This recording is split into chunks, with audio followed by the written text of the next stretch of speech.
Hello and welcome to Subject to Change with me, Russell Hogg. My guest today is Justin Marozzi.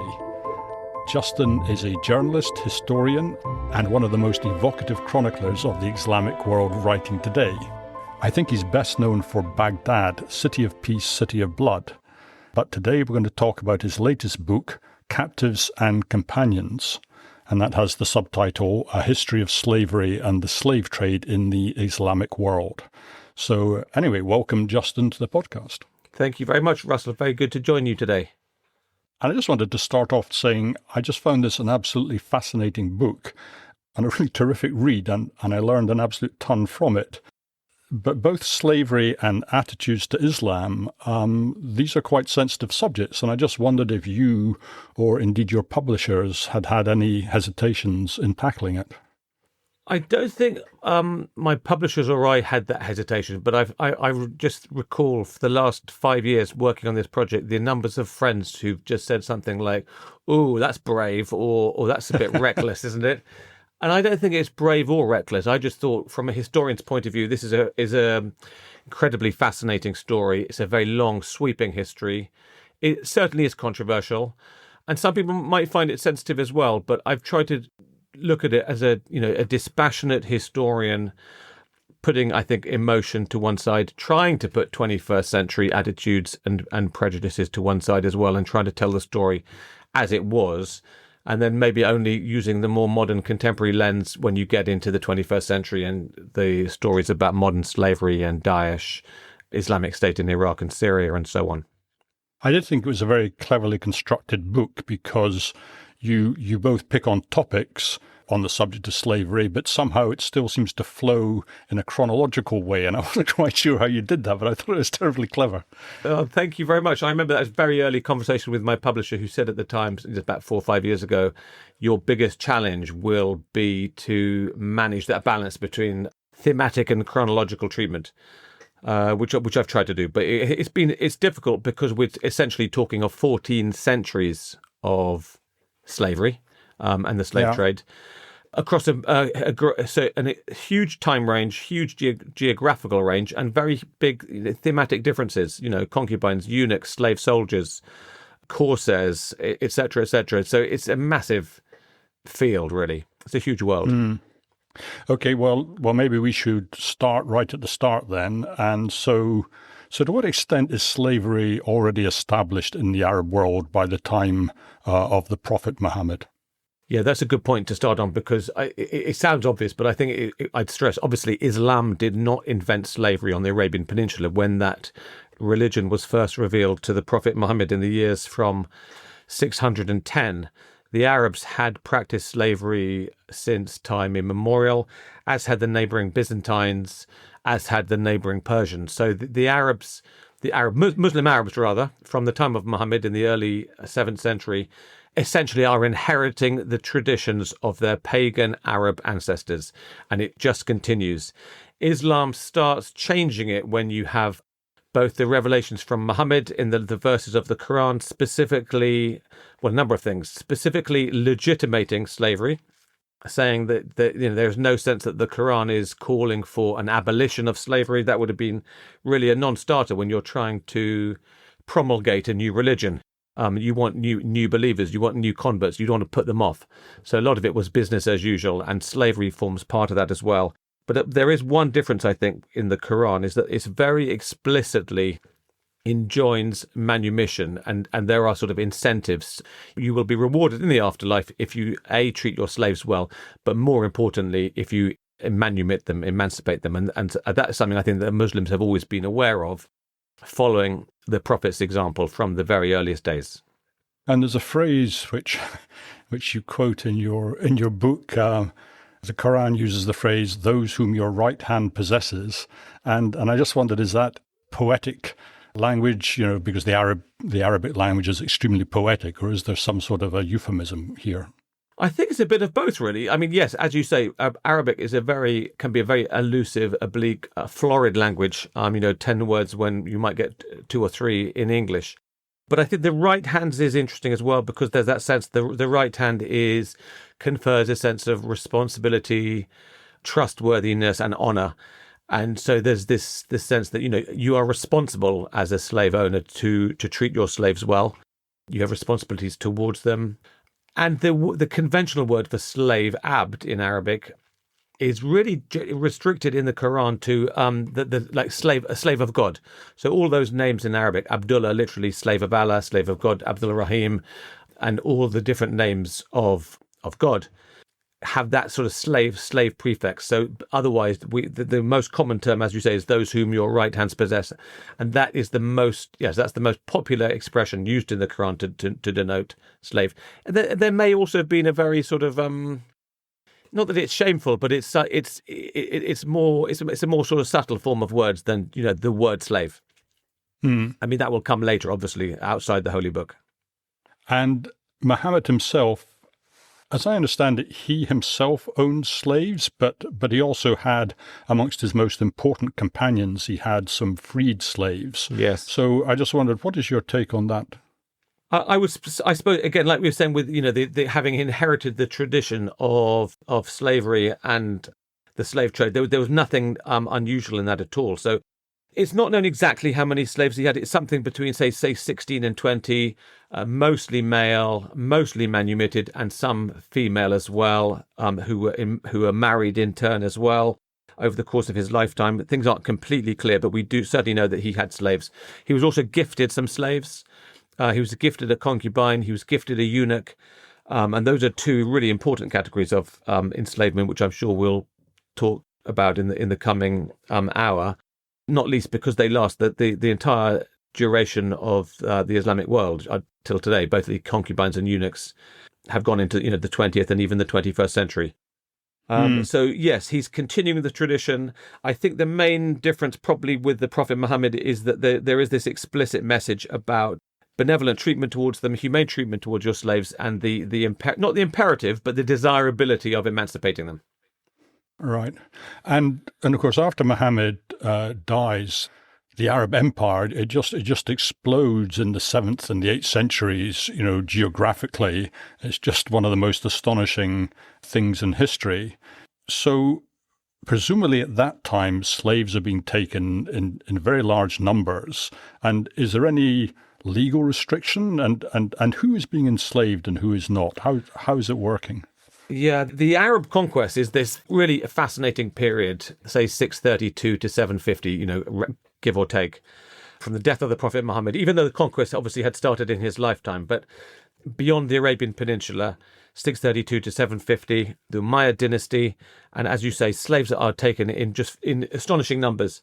And when in the early 8th century, the Iberian Peninsula, the conquest of that begins, over a number of years, huge numbers. I think we have to take some of the figures possibly with a bit of pinch of salt, but tens of thousands, even hundreds of thousands of enslaved men, women, and probably children are sent east from the Iberian Peninsula to the heart of the Islamic Empire, which was in Damascus before the Abbasids come from 750 and they're headquartered in Baghdad.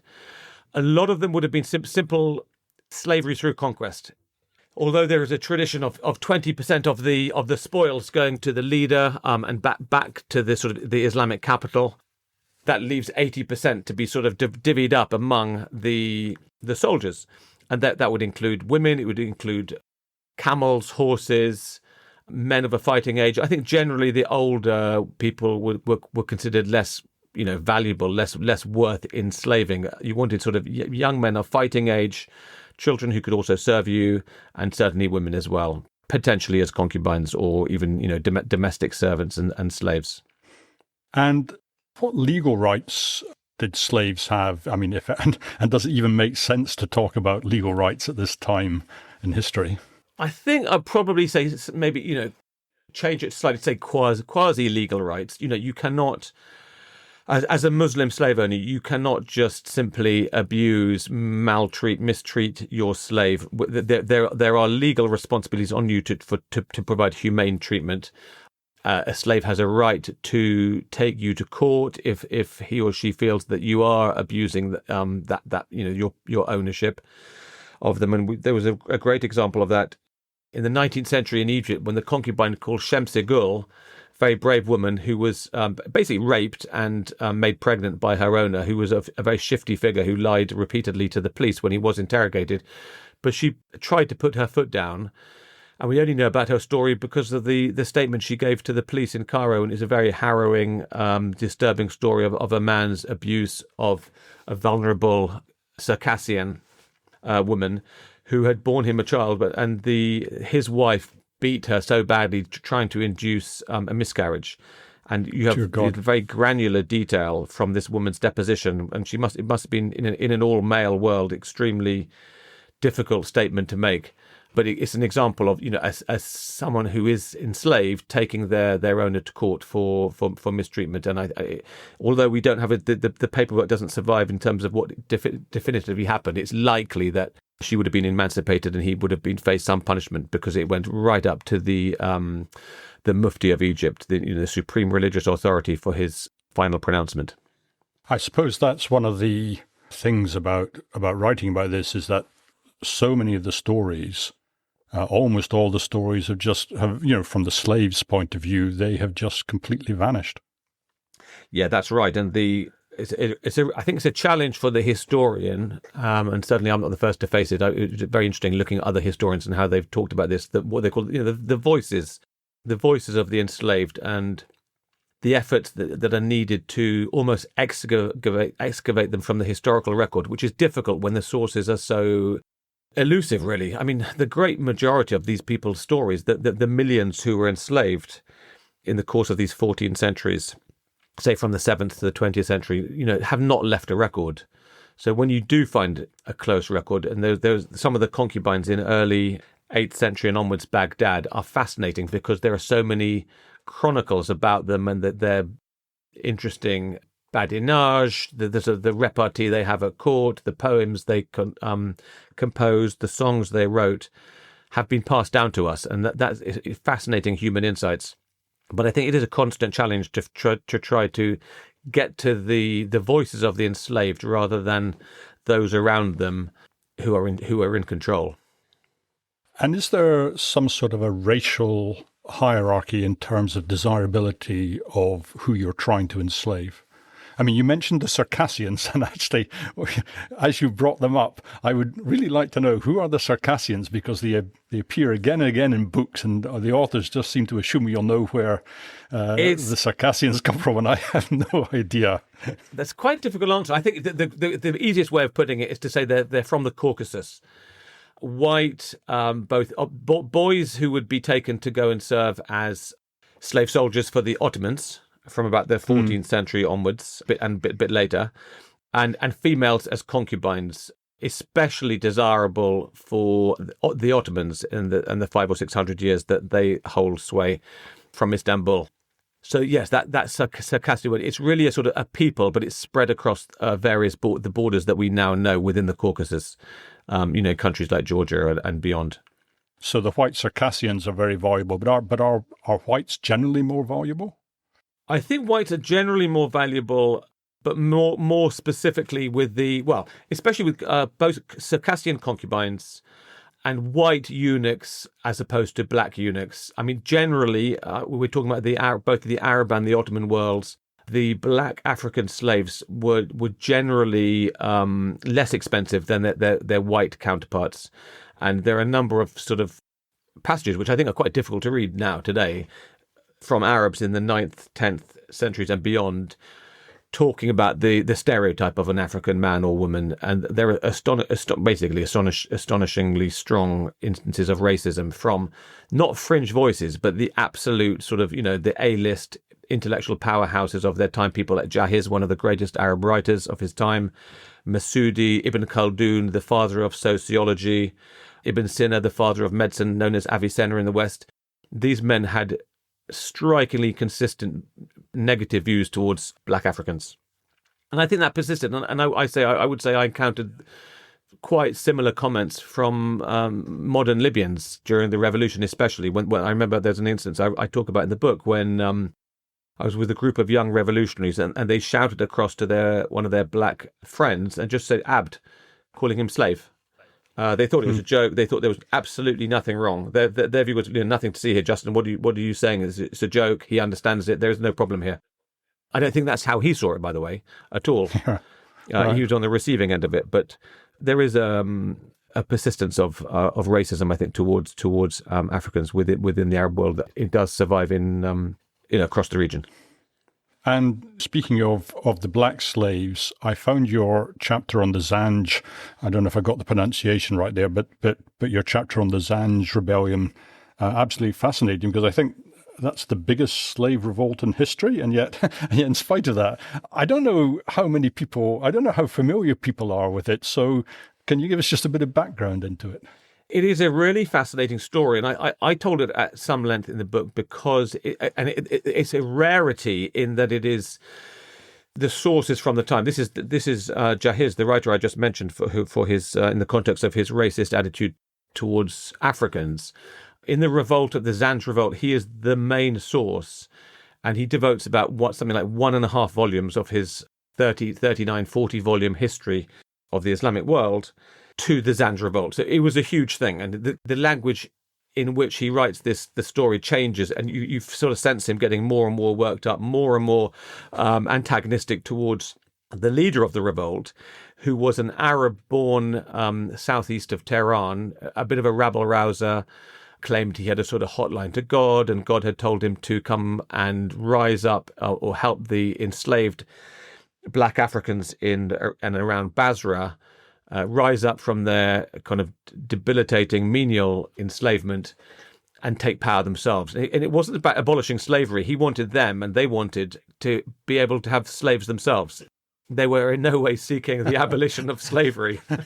So the idea is that they will enslave their former masters, is it? Yeah, it's that sort of thing. These are not sort of progressive abolitionists at all. They want to be on the other side of the slave divide, I suppose. But it's a very extraordinary thing because it lasts 14 years. It's an indication also of the fragmenting caliphate at the time.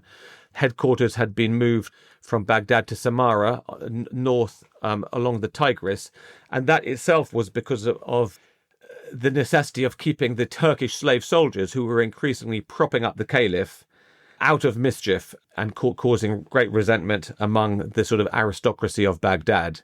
So they were seen as interlopers, too big for their boots, lots of political influence and favours.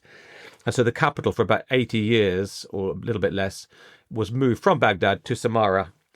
Caliphs came and went, lots of them were assassinated, and this was the time when the Zanj burst into revolt in the southern marshes around Basra, where they were working on huge plantations.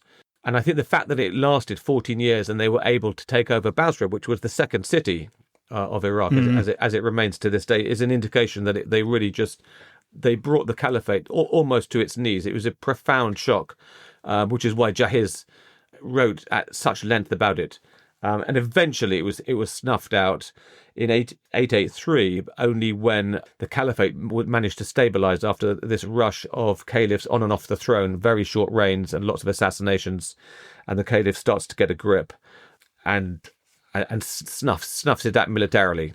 But the violence of when they take Basra, and indeed when you say it's snuffed out, I mean, the level of killing. I mean, I don't know how reliable the sources are, of course, because with ancient history, you're never quite sure. But it must have been almost apocalyptic.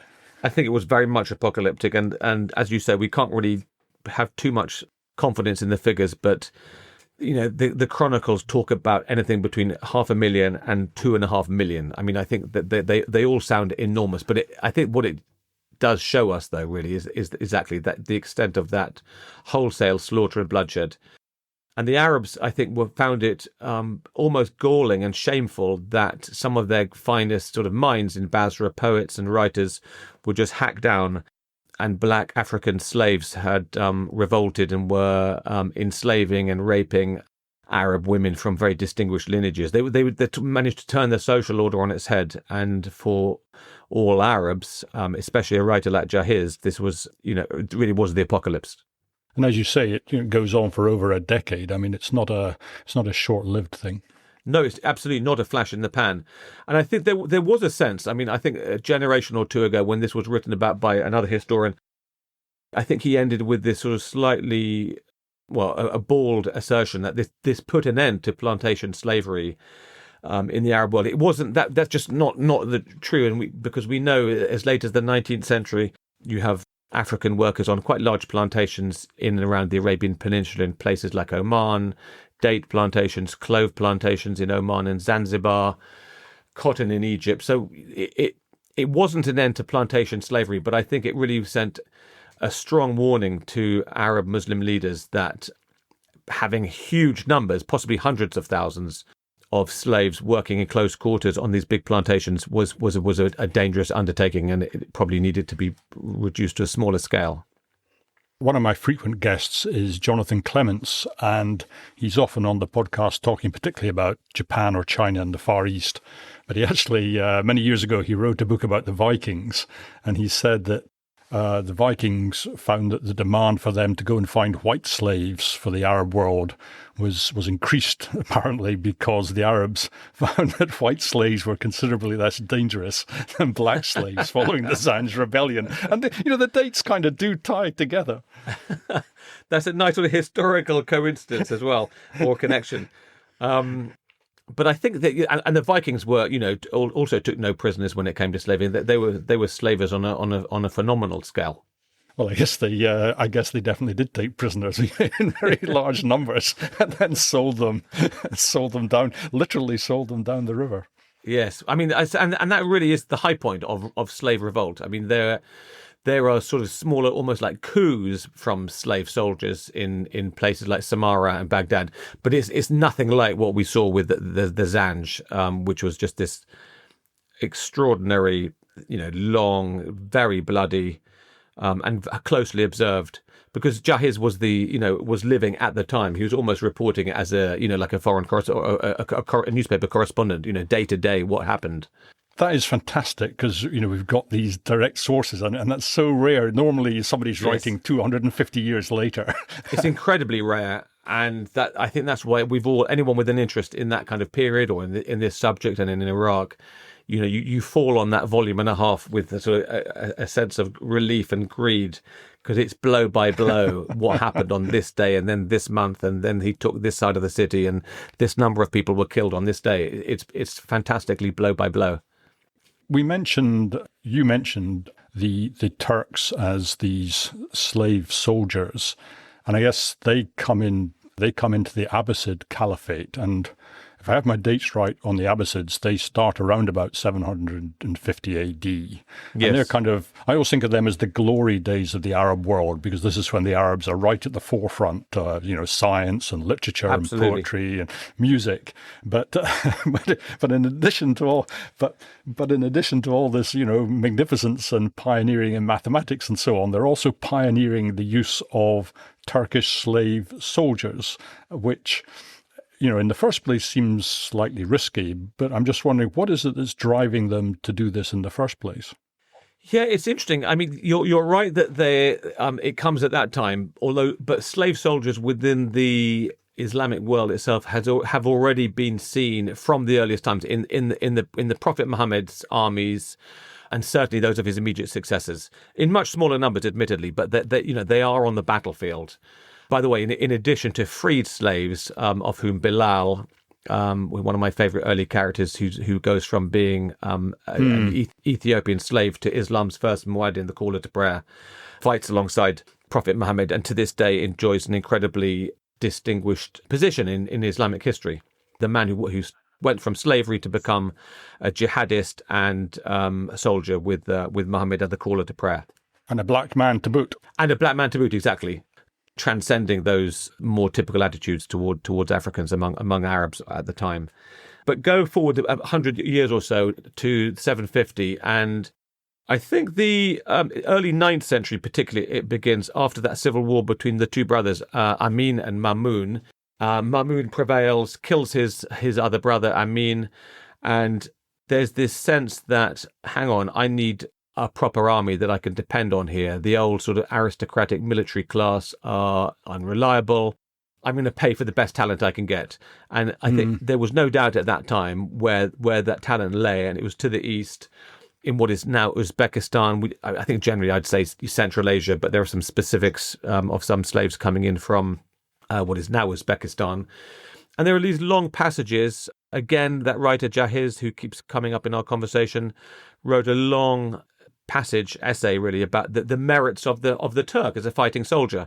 And he goes into, how long they can stay in the saddle, how they can ride all day along with an army, and then when everyone is absolutely exhausted and saddle sore and striking camp and thinking about food, the Turkish cavalryman, soldier, whatever, will ride off on his horse and go and hunt and bring back whatever food is needed, and just race his horse across the mountains as though he hadn't been riding for 12 hours. And how good they are in battle, how clever they are as archers, etc., etc. So there's this very strong sense that a Turkic soldier, as opposed to Turks from Turkey, these are Turkic tribes and peoples from Central Asia, they're the people you want to bring in as paid muscle. And it really starts from there. And it's a slippery slope, as we're kind of sort of intimating. Yeah, so do the Turkish soldiers, do they replace the caliphs, or are they the powers behind the throne? They're mostly the powers behind the throne, but they can be sort of it's around about 100 years or so when they're at their peak, more in Samarra than in Baghdad, but straddling both periods of the Abbasid period. And they, there are a couple of times when they just burst in on a caliph and assassinate him while he's in his cups on a big sort of drinking bout. They will install another caliph for as long as they see fit, and then if they think he's no good, or we're not getting enough out of him, or we're not extorting enough gold and treasure, have him quietly put to death, and then raise another one onto the throne. So this is the sort of the nadir of Abbasid fortunes in a way, when the great dignity of the caliph has been completely usurped by these interloping, hardy, tough, quite brutal warrior class that have swept in from the east. And grown, and it's almost like the sort of the Frankenstein effect. You sort of end up killing the master. And then I think the other slave soldiers who are very famous and maybe better known for whatever reason, which is the Mamluks. And actually, what does the word Mamluk actually mean? I'm not quite sure. Mamluk is, which is helpful to know, yeah, because it frames them really, a person or a thing possessed. A Mamluk soldier, you're possessed, you're owned by someone else. You're not a free agent. But it's a lovely example, really, of how within the Islamic world, not certainly not at all times, but in certain instances, in certain places, the concept of slavery is completely elastic. And someone who is technically a slave can rise to the very top, can be a general, and in a handful of cases can even take over power completely, while still, on paper at least, being considered a slave. So it really makes no sense. But I think one of the reasons it doesn't really make sense to us these days is because we're so, I think, conditioned to see slavery as the American plantation model, right. Of the antebellum South. Black African workers in hideous conditions laboring on plantations, as opposed to the much greater variety of forms of enslavement and categories of enslavement that we see in the Islamic world. And the Mamluks are great examples because there are Mamluk dynasties in Egypt and Syria and in Iraq. And the Janissaries are slightly different. They don't rise to those levels of outright dynastic rule, but are really the linchpin or the absolute elite fighting force of the Ottomans for a number of centuries, from the late 14th century until the last ones are gunned down in Baghdad, I think, in the Ottoman Empire in 1826, and in Baghdad, something similar. And that's the last gasp of the slave soldiers, really. The most famous, possibly, deployment of the Janissaries came in 1453, when, with the fate of Constantinople in the balance, a 21-year-old Sultan Mehmet II, who's desperate to make history and take over this city, which has been described by Muslim writers as a bone in the throat of Allah, because it's like this sort of Christian island in a sea of Muslim territory, but just still hanging out defiantly against 800 years of Arab-Muslim attacks. Sultan Mehmet finally breaches it, and only by throwing in his janissaries at dawn on, I think it's the 29th of May, 1453, with his army virtually mutinous, his general saying, who is this young hothead, 21-year-old? And he chucks his slave soldiers in. It's the last throw of the dice, and they emerge victorious. So in the annals of the slave soldier janissaries, I think 1453 is kind of on there, it's the badge of honor for military success. But even in Constantinople, the janissaries are finally... So I think, are they wheeled out peacefully? Because I think in Cairo, it's a massacre. I might be getting confused, but I think in some cases they're removed with great bloodshed, and in other times, they're persuaded, when the artillery is revealed. I think that's right. The massacres, I think, because I often get the two muddled up. The massacres, I think, is known as the auspicious incident. I don't think it's remotely auspicious for the people on the receiving end of the sort of hails of musket shot. That those are killed on the spot. In Baghdad, the then ruler stationed his soldiers around them, and then said, "Look, you've been pretty tricky about these military reforms, but I think you'll find now it would be worth your while accepting them," as they're surrounded by armed men with rifles. And they sort of lift up their hats and shout something, "Long live the Sultan," or that kind of thing. And for once in Baghdad, which is, as we've discussed, is a pretty violent place with a bloody history, the janissaries are not massacred to a man as they had been in the Ottoman Empire. Sorry, in the Ottoman headquarters in Istanbul.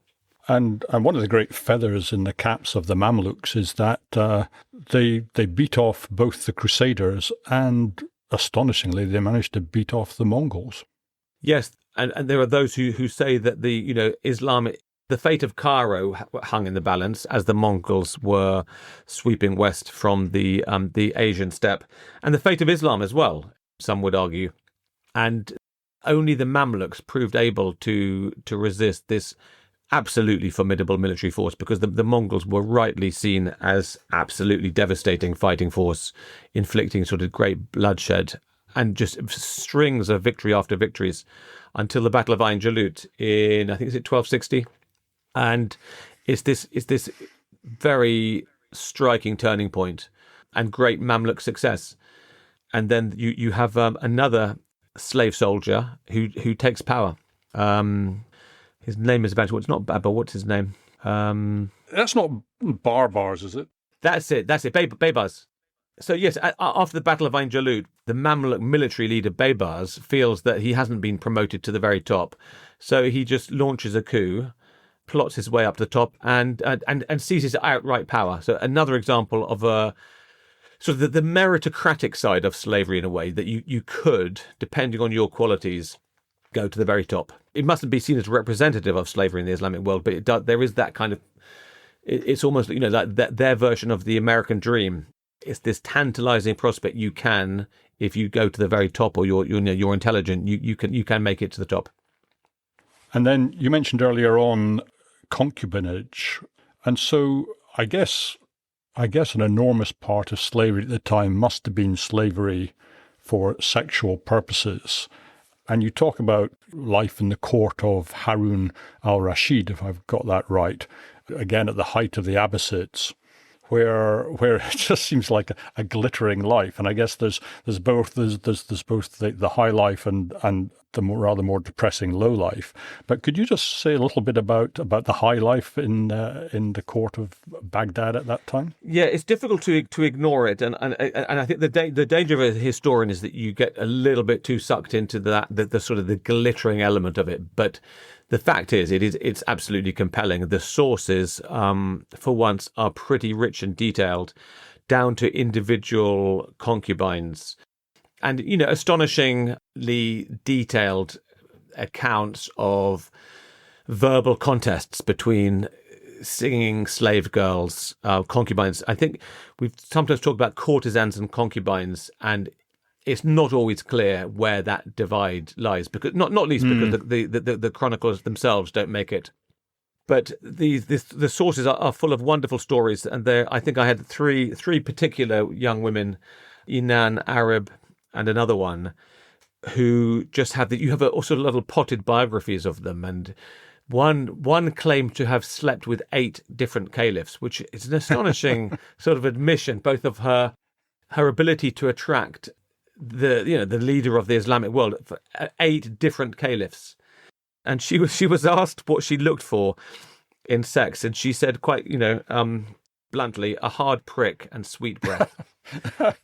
and those stories come down to us from sort of more than 1,000 years ago. It's just amazingly exciting looking through these sources.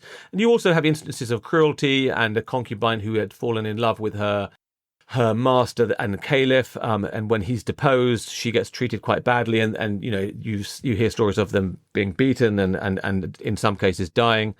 But the record is pretty rich, and there's also this kind of almost like a Premiership football bidding frenzy for the most desirable women of their time. And if you're a noble, you might find yourself bidding against the caliph for a particularly beautiful woman, and you have to be quite careful because play it wrong and the caliph will just cut your head off, and also might cut off the woman's head. There's another story when one of the caliphs is having a banquet with what are called his boon companions, his male companions.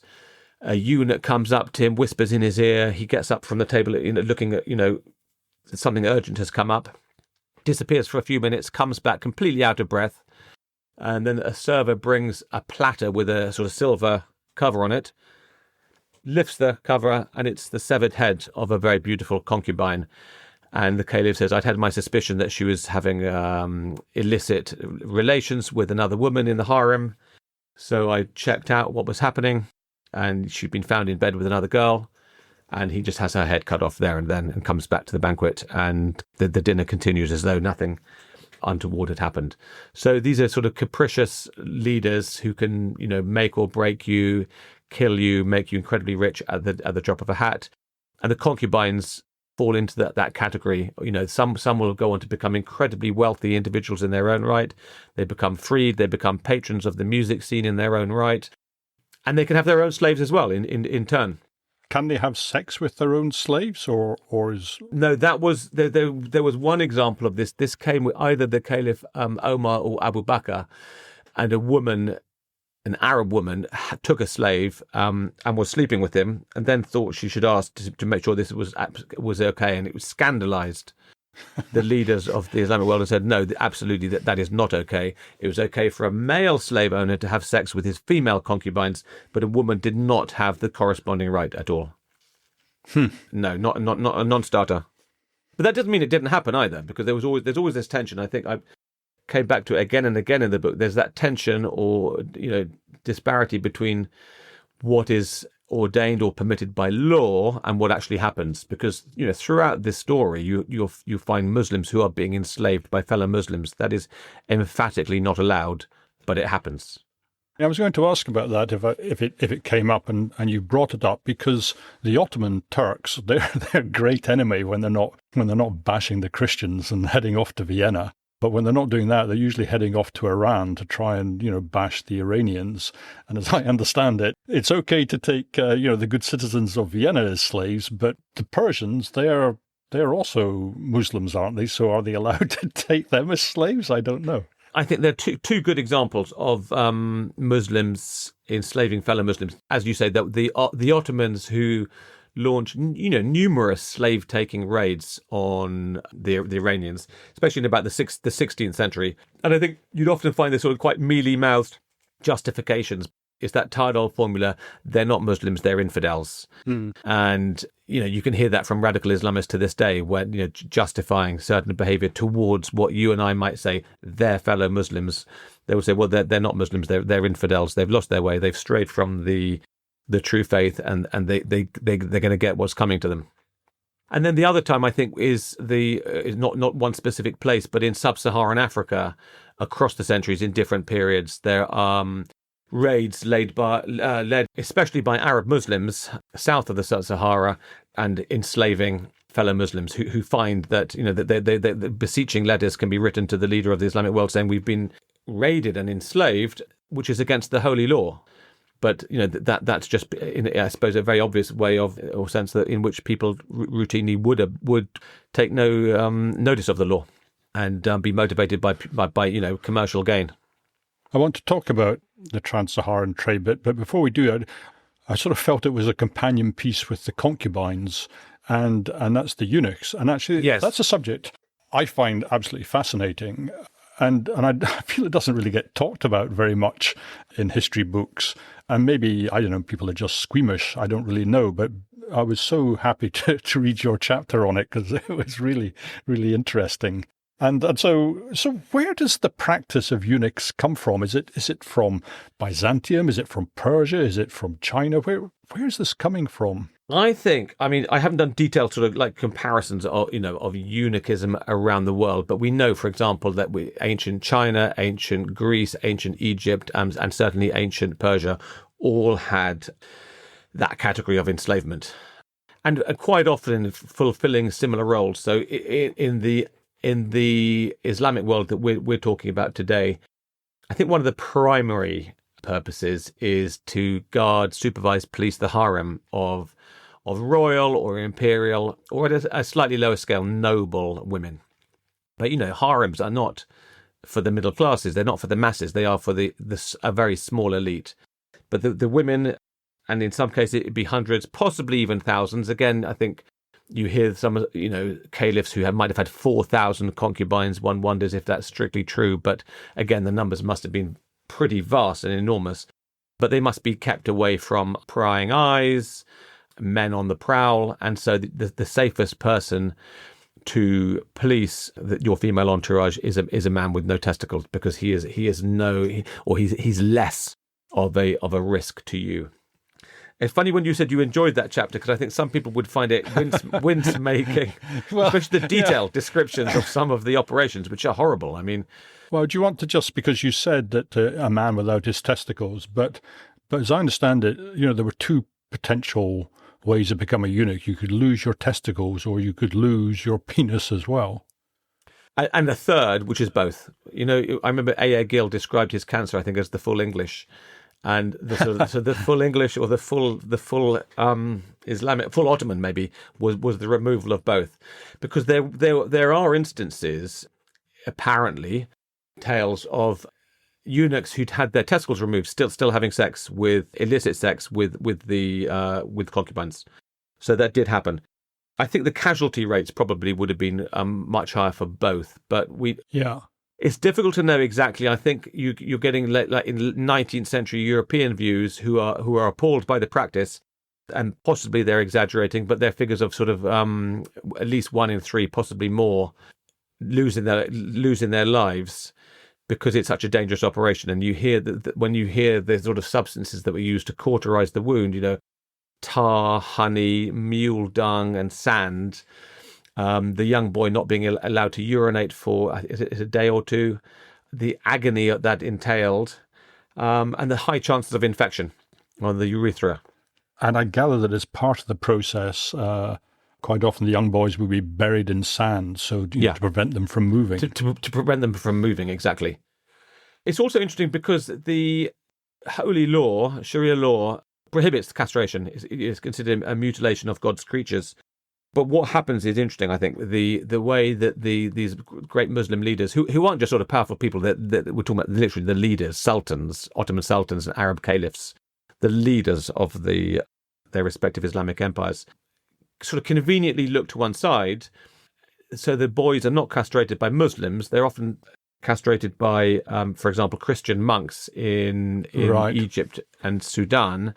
And then they sort of wonderfully appear as imports, fresh from the operation that hadn't been done by a fellow Muslim, but they're now sort of ready for service in the royal courts. And the other quite common practice, which sounds counterintuitive but clearly wasn't, was for military service as well. So there's a sense that they'll be very loyal to you. They don't have the sexual distraction, but their warrior skills supposedly, just as good. Well, I suppose one thing is they don't have a dynasty to split their loyalty to. Exactly that. Yeah, you're bound to your ruler, who can still make you fantastically rich. And then a nice story was this 18th century the chief eunuch in the Ottoman court called Bashir Aga. I think he was sold as a boy for 30 piastres. And by the end of his life in the late 18th century, he died leaving a fortune of 30 million piastres. He was one of the richest men in the Ottoman Empire, with his own slaves, his own property. And again, there's that sense that how can you consider someone like that a slave? Well, formally he was a slave. He was enslaved, but that didn't mean that he couldn't be immensely rich and powerful. When does the practice of and use of eunuchs, when does it die out? Is it well before the 20th century, or is it still going on quite late? Well, I was very fascinated by something that occurred in London. I think it was 2015. Leighton House Museum had a special exhibition called The Guardians. And it was an exhibition given over to the enormous black and white portraits of the last eunuchs standing. These were distinguished old men not from Medina, but they were working in Medina, and their job was as guardians of the shrine of the Prophet Muhammad. So, you could hardly get anything more elite or illustrious than that sort of responsibility. But doing some pretty basic maths and guessing at their ages, that these are men who must have been castrated as late as the sort of 1950s or so in Ethiopia. God. There was black Africans. And with the passing of the years, they become venerable old men, highly respected and distinguished. But that's 2015. By that point, these were old men who were really retired, but they were living in sort of honourable retirement and seclusion in Saudi Arabia in the 21st century.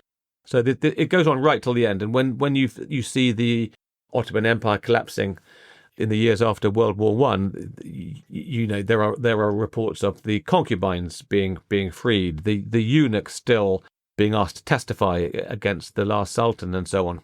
So those two categories really are from the time of the Prophet Muhammad until well into the 20th century. The last Moroccan king before this one, the father of the current Moroccan king, had a court full of concubines. Sorry, not a court. A royal court in which he had an entourage of female concubines, and there were domestic servants across the palace. So that's well into the 20th century. And I must admit, until I read your book, and we don't probably have time to do it justice, but I'd always assumed that most of the slaves came into the Arab world from, the Black Sea trade, through Kaffa and so on, and Eastern Europe and so on. But actually, probably a bigger source of slaves is the trans-Saharan slave trade. I was really slightly horrified by, the stories. That's one of the nastier aspects. I mean, there's so many different aspects to this story, of course, but that really, I think I would call it something like the Death March, because again, facts and figures are hard to come by, but very high death toll.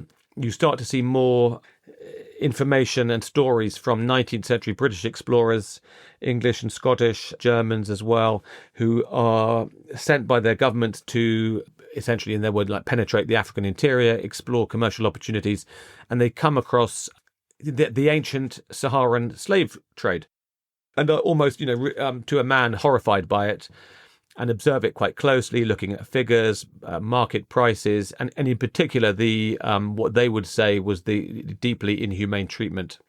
There's also quite a strong element of Christian missionary zeal about it as well. So there's a man called James Richardson who wrote vituperative passages about the slave trade and how ghastly it was, how the Arabs were sort of leading these men, women and children across the desert with whips, often raping them as young girls. Those who are sick are left by the wayside, a really brutal trade.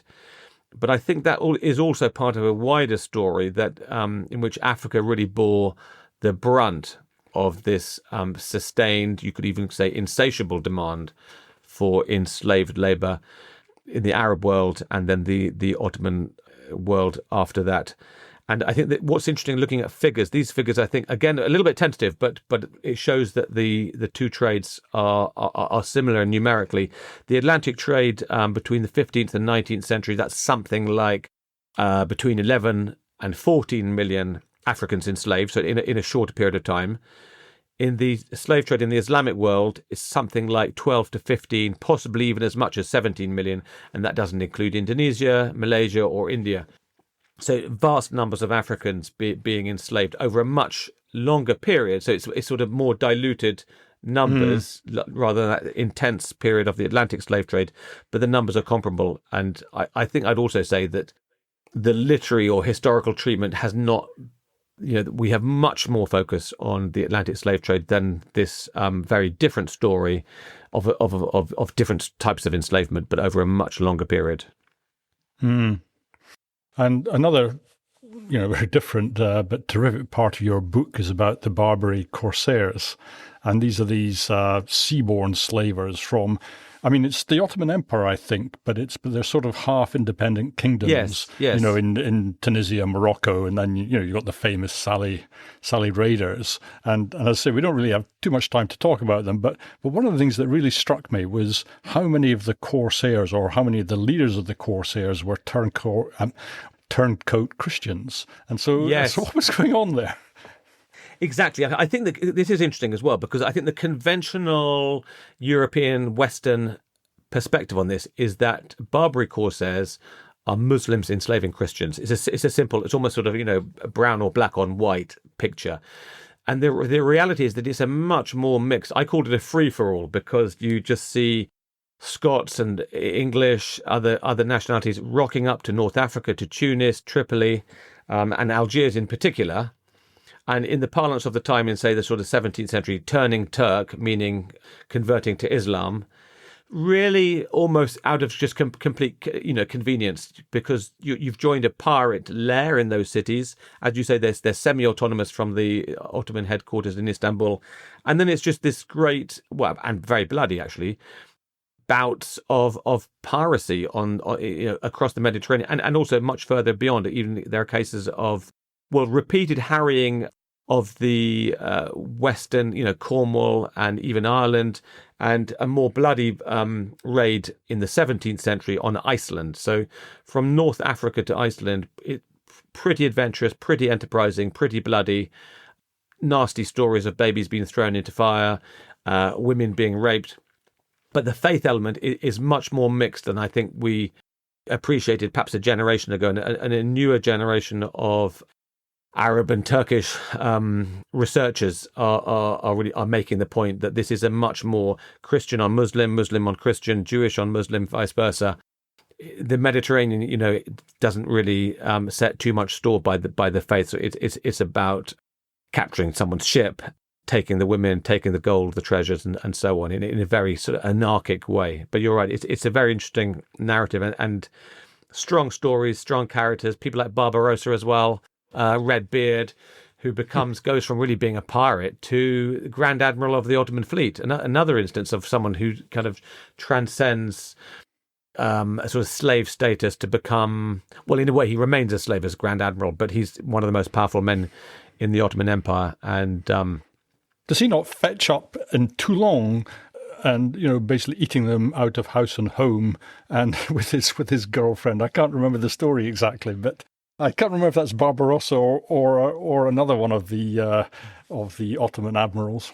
Well, and he has a brother as well, so they're both up to sort of fairly spectacular exploits around the North African coast and just across the Mediterranean. It's very larger than life stories from that period of corsairing as well, and as well as quite difficult and unpleasant stories of American seamen being enslaved and shackled with irons and treated pretty badly and made to work on construction projects. And there's some examples in Morocco as well, where Sultan Moulay Ismail had you almost call it a fetish for slaves, both European and Black African. He had the Abid al-Bukhari, which literally means the army of slaves, a black army. And vast numbers of Europeans as well, labouring in pretty difficult conditions as well.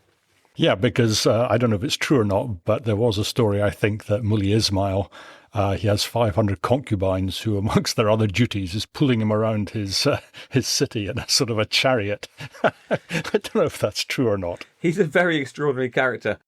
There's this sort of literary outburst almost from this period of they're called captivity narratives now, and there's a lovely one by someone called Thomas Pellow from Cornwall, and you have the details of his parents saying, this could be dangerous, don't go. And 23 years he ends up being enslaved. The ship is captured, I think, somewhere around Cadiz, taken to North Africa, And he's a slave for 23 years in the heart of the Moroccan Empire at the time, observing it closely with sort of European prejudices of his time against Muslims.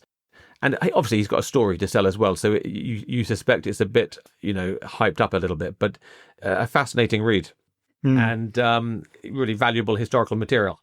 One of the bits that surprised me in the book was actually towards the end, which was about the Indian Ocean slave trade, because you talked about the pearl divers, and I sort of had in my mind that these were free men leading a tough but fulfilling life, and sort of the scales fell from my eyes. So do you just want to tell people briefly what was going on with the pearl divers? Yeah, the pearl diving, I think, in a way, I would call it slavery. It's called indentured labour. It's that scene in which the master, the captain, is lending you money, and you get more and more in debt. You're paying for everything. You're paying for board and lodging, but you're sort of overcharged and underpaid, and there's no way you can work your way out of it. You end up sort of belonging to an owner, and that's probably someone who's less likely to emancipate you. And there were some interviews with former pearl divers. There's one I'm thinking of in Dubai who described it as a living hell. Really lung-busting work, and you're just sent down again and again and again. Most pearls, obviously, most of these oysters don't contain pearls. It's very tough on your hands, your skin, your lungs, blistered skin. Pretty horrendous existence. And then you're left sort of in the bottom of the boat to recover, and then you're out the very next day. I mean, it just never ends. Yeah, it's never ending. I mean, I suppose that in terms of that sort of never ending thing, probably the worst example I think might have come across would be galley slavery, which again was not unique to Muslims or Christians either, but often seen as that's just a passport to it's a death sentence. You're not going to get out of it. You're going to be whipped and whipped, shackled to those oars day and night, where you're sitting in your own filth, hardly fed. I think pearl diving wasn't at that kind of level of cruelty or abuse, but extremely tough as well. Yes, I mean, somebody said to me that one of the things about the galley system was that it almost was feeding itself, because you needed slaves to row the galleys, but you needed galleys to get the slaves, and it's just whirled round and round. A sort of nasty, vicious circle, exactly. Yeah. Okay, so let's talk a bit about how it came to an end. The extent it did come to an end. So where does pressure come from? Is it internal pressure from within the Islamic world, or is it external from other countries? This is a really interesting question, because I think to this day this is contested territory. If you ask, let's just say your maybe average Arab Muslim scholar, they will say Islam in its wisdom and its humanity ordained the end of slavery, for example. A Western historian is more likely to say it was the Brits that won it. I think a couple of things that worth pointing out. There were certainly a number of voices, modernist reformers within the Islamic world in places like Tunisia, Egypt, Iraq, the Ottoman Empire, who favoured abolition. But I don't think we can talk about a movement in the same way that there was a movement in Europe to abolish slavery. While there may have been voices saying, enough's enough, I think you'd have to say that the heaviest pressure came at a time from the West, from the UK and Britain and France especially, at a time when the Ottoman Empire was at a very weak ebb. And I think it was also fair to say, I think that it was used by the British especially as well as a sort of wedge and a way of imposing dominance over the Ottomans, and in some cases literally taking territory. So although there'd been very close relations with Oman, under the guise of stopping slavery, the Brits send in warship and start bombing the hell out of the Trucial coast and Oman, under the guise that you need to abolish slavery, which for many Muslims was inconceivable, because it's allowed by the Quran, it's practiced by the Prophet Muhammad. It's a legitimate activity. There's quite one nice example of an Ottoman Sultan, 1849, Sultan Abdul Majid, and he says, these are his words, "Our holy law permits slavery." And then 2 years later, he's saying, describing the slave trade as a shameful and barbarous practice. So there's again this strange tension between slavery is legitimate, it's allowed, but trading in humans is beyond the pale. And that's more of a 19th century view. So a literalist Muslim interpretation is very difficult to reconcile with a modern abolition movement, if that makes sense. So I don't think there was so much of a movement within the Islamic world to abolish it. But there was increasing recognition that in the 19th century that this was a less and less acceptable way to continue. And some of the trades themselves, so pearl diving, although that wouldn't have employed many people anyway, there were crashes, and then the arrival of cultured pearls, plantations presumably becoming less important with industrialization. But I think, in balance, I would say that there's stronger Western drive for abolition than indigenous movement within the Islamic world. And I mean, we talk about it as if it's over, and I think to a large extent, I assume it must be. But does it still go on at any level in the Islamic world? I bookended this book with two examples, both unpleasant, of modern slavery, and in both cases, they're hereditary, racialized slavery, partly Arab world, partly African culture. It's a blend. But the book begins in Mali, where I interviewed a man who'd escaped his enslavement, but was at rock bottom because he was illiterate, unable to provide for his family, which consisted of 2 wives and 12 children. And he came from a line of hereditary slaves, or enslaved men and women. And he just couldn't go on anymore. He escaped. But you had this feeling that although he'd managed to escape, his life was over. That's how he talked about it. But what was going to be the positive thing was that his children would never be enslaved. So he'd got them out of it, almost sacrificing his own life for them. And then the book ends in Mauritania, where, again, I went out and spoke to a woman who, she, again, had been liberated by her brother, an anti-slavery activist and a police officer. She was so sort of institutionalized by her enslavement that when her brother came, she was screaming at him and denying that she was enslaved. And she just said, "I'm part of the family here." And he just had to he virtually kidnapped her. And it was recorded in 2008 on a very grainy old video. But this extraordinary moment when a woman is being rescued from slavery in 2008. And then now, when I interviewed her last year, actually, she dedicated the rest of her life to fighting slavery, and she stood for Parliament. So modern slavery still does exist. I suppose I would also say that obviously it exists in the UK and in America and much of the world, but also in the Gulf, in the form of indentured labour as well. And that the system in which foreign workers, especially from India, Nepal, Bangladesh, and those sorts of countries, and passports can be confiscated on arrival. So you're effectively controlled by the person who's brought you into the country. Right. So yeah, modern slavery absolutely still exists. Okay, well, maybe it's it's a very depressing end to the podcast, but maybe that's fitting, because it's too easy, I think, to get dazzled by the stories of the courtesans and the concubines and forget about sort of the very, it's just an utterly grim story underlying it all. I think it's a grim story. I decided to end on that woman in Mauritania there, because I think, unlike her sort of counterpart in Mali, she was such a sort of defiant and resilient woman, and there was this strong sense that she's dedicated the rest of her life to try to do something about this in a country where, depending on who you believe, there's either sort of up to 1 million people enslaved or 20% of the country, whatever may be the case. But I felt it was a positive ending, that although that the modern slavery still existed there, in that particular example, here was a woman who was absolutely dedicated to fighting against it. Okay, well, that's a slightly more uplifting ending then. So, Justin Marotti, thank you very much indeed. Thank you very much, Russell.